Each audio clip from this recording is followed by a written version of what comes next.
भारत में लोकसभा चुनाव 2024 के नतीजों पर हर किसी की नजर टिकी हुई है। इंडिया टुडे एक्सेस माई इंडिया एग्जिट पोल के मुताबिक बिहार में एनडीए को 48% वोट शेयर मिलता दिख रहा है।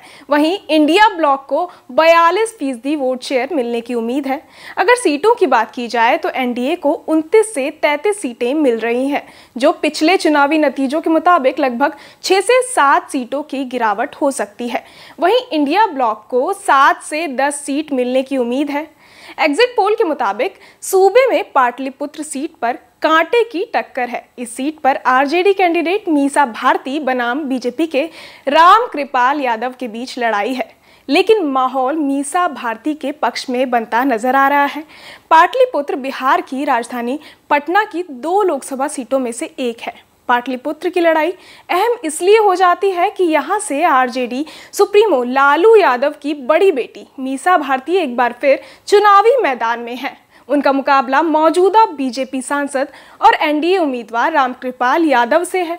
आरजेडी सुप्रीमो लालू यादव की एक बेटी रोहिणी आचार्य बिहार के सारण से चुनाव लड़ रही हैं। अगर पिछले 2 लोकसभा चुनावों की बात की जाए तो इसमें लालू प्रसाद की बेटी को बीजेपी उम्मीदवार रामकृपाल यादव ने कड़ी शिकस्त दी थी और इस बार भी मीसा भारती के खिलाफ रामकृपाल यादव ही मैदान में हैं। 2019 के आम चुनाव में पाटलिपुत्र में 57.23% मतदान हुआ था और बीजेपी उम्मीदवार रामकृपाल यादव ने जीत हासिल की थी।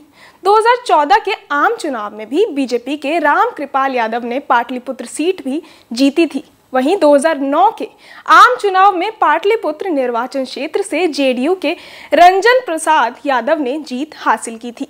पाटलिपुत्र लोकसभा सीट पर पिछले चुनावों में बीजेपी की जीत होती रही है, लेकिन इस बार का मुकाबला कांटे का बताया जा रहा है। एग्जिट पोल में सामने आया है कि इस सीट पर लालू की बेटी मीसा भारती की जीत हो सकती है। आपको बता दें कि साल 2008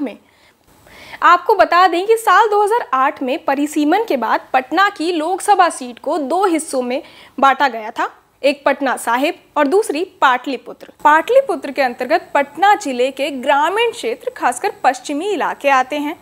2009 में पहली बार इस सीट पर जेडीयू उम्मीदवार डॉक्टर रंजन प्रसाद यादव ने राजद सुप्रीमो लालू प्रसाद यादव को शिकस्त दी थी। 2014 में हुए लोकसभा चुनाव में राजद से टिकट न मिलने से नाराज रामकृपाल यादव ने चुनाव से ठीक पहले भाजपा का दामन थामा और पाटलिपुत्र सीट से विजयी हुए। उन्होंने निकटतम प्रतिद्वंदी राजद की मीसा भारती को लगभग 40,000 वोटों से हराया।